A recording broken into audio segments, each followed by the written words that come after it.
go ahead and get started. So as those who were here last month, we kind of talked, Michael and I talked about how we went to AI Engineer World's Fair. Just make sure, is that on, Rob? Just make sure that. Yeah, maybe. I mean, it's not on, so just make sure that it's working. Okay, cool. Yeah. Long running. So yeah, we went to the AI Engineer World's Fair. I transcribe things on my laptop, as well as I have a BAI, which is a note taker. So like, this doesn't record voice; it goes straight to transcription. So from both of those sources, because there was a time where I actually lost this at the conference, and they gave me a new one because they were there. But between those two, I was able to take all that and create a course based on all my notes from the sessions that I was in. So this is like very focused on the tracks that I went to. So the first thing I did was like research what it is to have a good learning platform. So I did research on the key findings. So I looked at all the online learning products, and then like research backed what is actually working. And then I did this. This was a precursor that I fed in, which fed the product description as well. So you can see, this was like a base level document for what I was creating. I've also used, I forget the tool now, but I used another tool for the design. And this is one of the assets that came out of it. I created a session schedule for AI Engineer World's Fair as well, which uses the same design, so I had to copy that over into this. But these were the initial, like, build these out before I built anything. I also have a skill that allows you to build CSS as if it were using a framework like React. So it's just plain HTML, CSS, JavaScript. And so what I'm about to show you is, it's just one index.html file. It references some images that I took at the conference plus videos. And let me open that up here.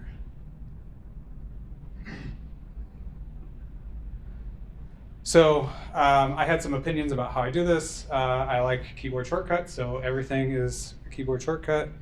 If you do a question mark, it tells you what they are. You can use JK to go through it. But the space repetition and reviewing flashcards and how each one of these lessons is structured is based on that research documentation to make this super easy.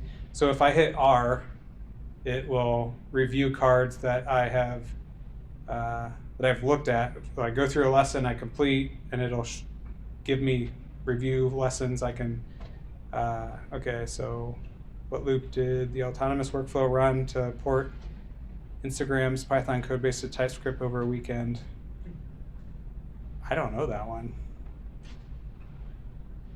So anyways, it gives me the answer, and I can give it feedback to like, give it to me again next time, or that was hard. It'll come back again in 3 days.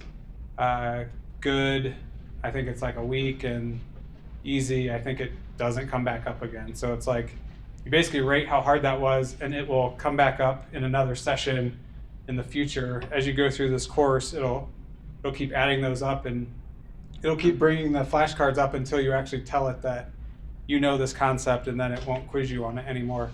But that is like the built-in space repetition.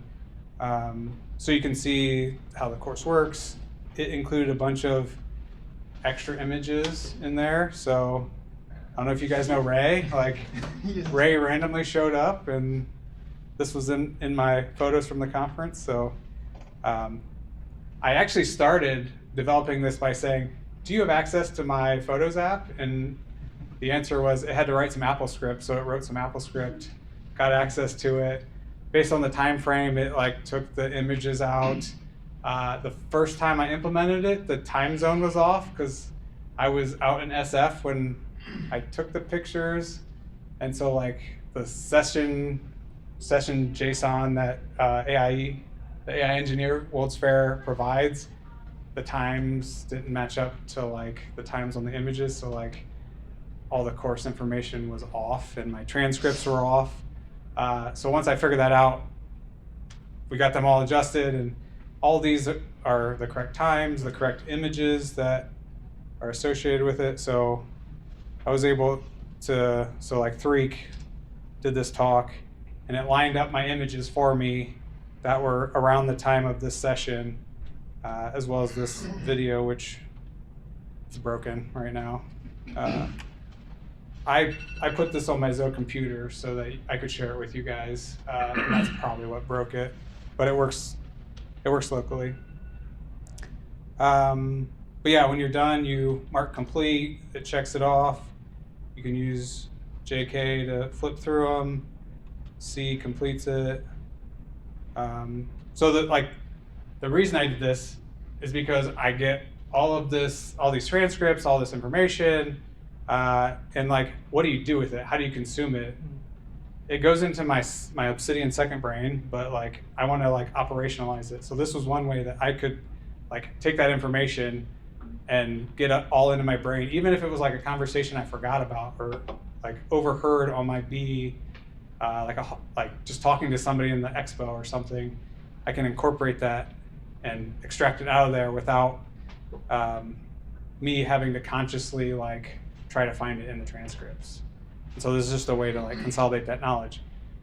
And then additionally, I was very interested in formal methods. So like formal verification, formal specifications. So I specifically made a course based on that. So the G shortcut flips between them. So like this is all on formal methods. As I was doing this, I was like taking the course, and I think it was, there's one here where I was like, I don't know who that person is or what they're known for. Maybe it was Hilbert, I don't know. So then I had to add biographies for all of the mathematicians and computer scientists that it was referring to so that I could get like context around what we were talking about. And I just kept iterating with it and adding stuff in and making it better and better. But I will open it up to questions. There's a lot to this. Forth is a language I just heard about from Jeff Huntley, so I was building a course around that as well. What was the formal method stuff trained on?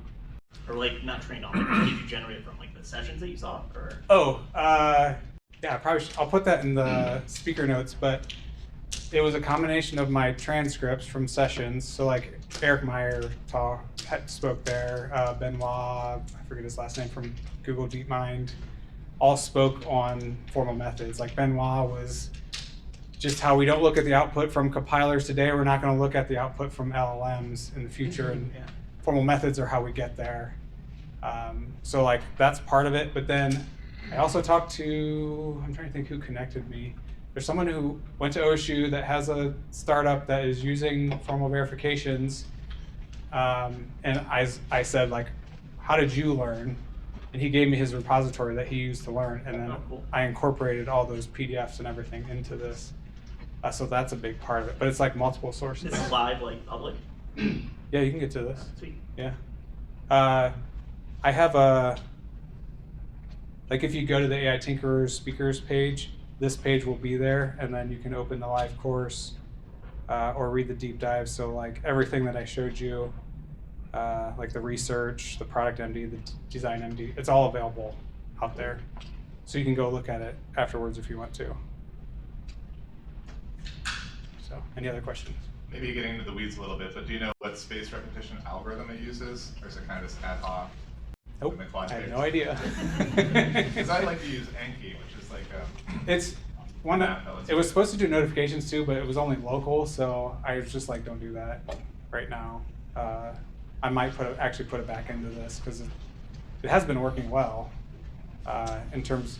So like my progress wasn't in here; it's stored in the browser right now. So since this is the Zoe computer version of it, it doesn't have like my local that I've checked off. But But yeah, I have no idea.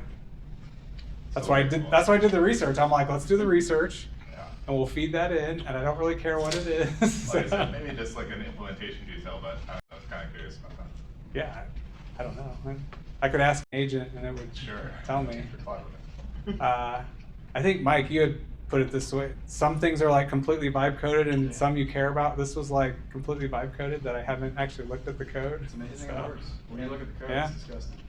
Yeah. And this is only an index.html. That's all. This whole thing, all the like how quick it is and everything. Like, there's no back end to this. This is all just HTML. I think that seems to be the next trend is getting agents more in the UI and dealing with more usable UIs, and especially without a back end or without a heavy back end. So Yeah. it's pretty cool. Yeah. All right. Thanks, everyone.